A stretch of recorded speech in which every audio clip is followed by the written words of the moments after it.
So it's my pleasure to introduce our opening keynote speaker to begin CoMotion LA 2021, LA Metro CEO, Stephanie Wiggins.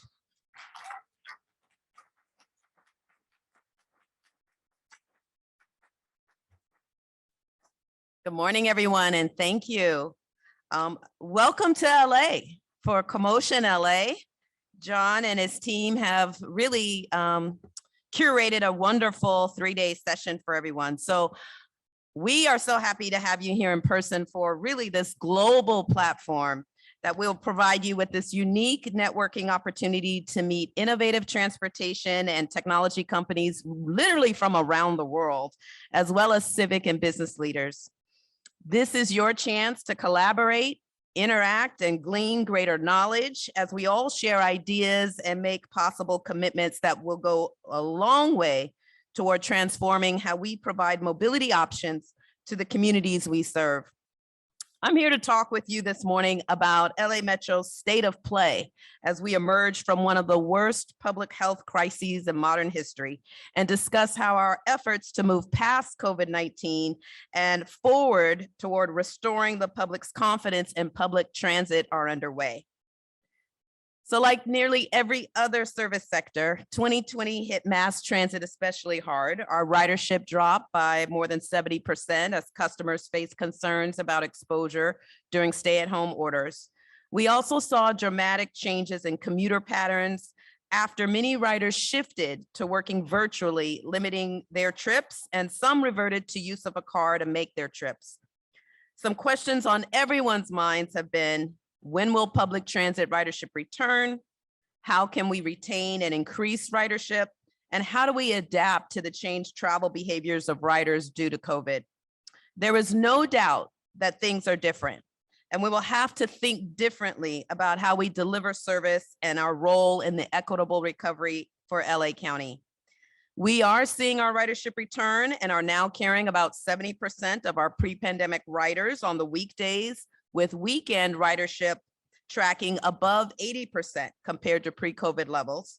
And in the coming months, we expect that to reach nearly 900,000 riders a day, up from a low of 363,000 riders at the height of the pandemic last year.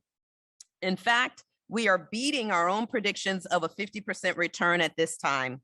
This demonstrates that LA Metro's essential service for so many Angelenos who need our investment and continued improvements. So we are investing in our bus service to be more efficient and better meet the needs of our current riders and future riders through our important agency initiative called the Next Gen Bus Plan. Through this program, we have totally re-envisioned the true workhorse of our transit system, and that's our bus network. Next Gen is a reimagined bus system that focuses on providing fast, reliable, accessible, and more frequent bus service, and our customers will experience a simpler network to navigate on most key corridors. And technology has been a key to making Next Bus a success. The proposed improvements double the number of frequent Metro bus lines. They provide more than 80% of current bus riders with 10-minute or better frequency. It improves and expands our midday, evening, and weekend service, creating an all-day, 7-day-a-week service. We ensure a quarter-mile walk to our bus stop for 99% of our current riders. And we're creating a more comfortable and safer waiting environment. It also includes capital improvements like dedicated bus-only lanes that we partner with LADOT to provide, traffic signal priority, and new locations for our bus layovers to speed up bus service. Our third phase and final phase of Next Gen will take place next month. I'm confident that through this program, Metro will be better and easier to use and will drive more customers to our doors. Now, innovation is really equivalent to CoMotion LA. And it has been a hallmark of Metro, and I plan to continue this trend during my tenure. Metro has deployed our very first on-demand rideshare service, Metro Micro. It's an idea that was incubated by our Office of Extraordinary Innovation, and it's our version of Uber and Lyft for public transit. This service started nearly a year ago and has been very successful, offering service for short local trips using smaller vehicles that seat up to 10 people. It's now part of our family of services and has been designed hand in hand with our next gen bus plan. And more than 60% of our Metro Micro riders have said that this is the first time they've engaged with the Metro system in any way. So it's really an exciting new element in our mobility toolbox to introduce people to our Metro system. One of my personal missions for Metro is changing the customer experience. And so it's not enough to merely meet traditional ridership benchmarks. We need to raise our standards and look at other benchmarks that determine success. The first step to that one is an obvious one, yet never an easy one. We need to listen to our customers by asking them what they want and providing the service that meets their needs. So having been at Metro as CEO for a little over 5 months now, I can tell you the first 100 days of my tenure were spent listening and meeting with our diverse stakeholders, including transit advocates, contractors, employees, and of course, our customers. It has truly given me deep insights into what's working, but more importantly, where we need to make improvements. I found out that we have much work to do, and our charge is clear. To best serve our customers, we need to recast and reframe our entire organizational culture. I'm sure we can all appreciate what an easy task that will be, right? I'm reminded of a quote by the father of modern management consulting, Peter Drucker. He said, "Culture eats strategy for breakfast." We have our work cut out for us, and I fully appreciate what it means to shift culture. But as Drucker's simple yet profound insight acknowledges, to meet our goals as a customer-focused team, we must go back to basics and align our culture with the needs of our customers. We've interviewed thousands of Metro riders through surveys and interviews, and we are in the process of analyzing our results to inform our new customer experience plan by 2022. We know that making Metro a sustainable, long-term transportation solution means less traffic congestion, a cleaner environment, and affordable, equitable access across all of our communities. The real truth is, we have to think creatively about how we go about becoming the best transit system in the world. And just to be clear, that is my goal.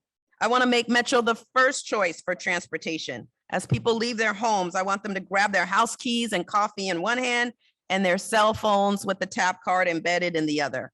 To put it simply, we are in a state of rebuilding our ridership, strengthening our reputation as a service provider and as an economic partner.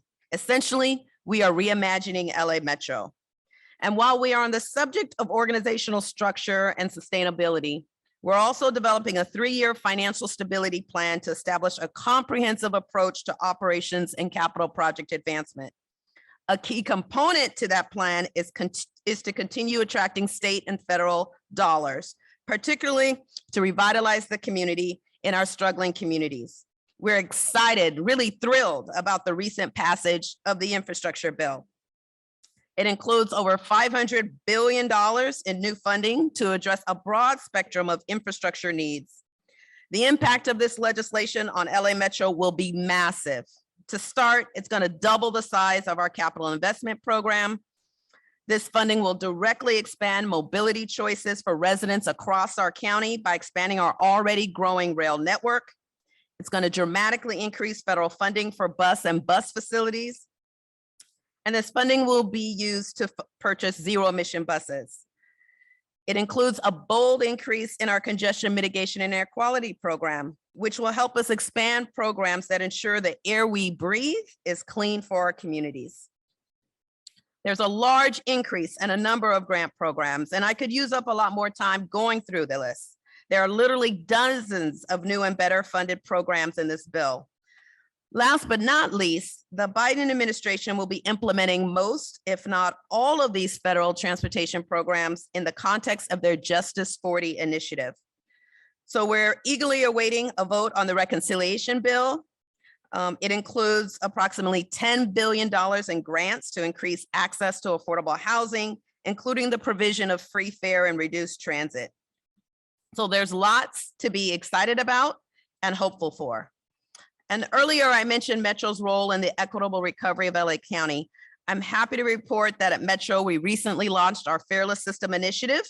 It allows K through 12 and community college students to ride Metro for free.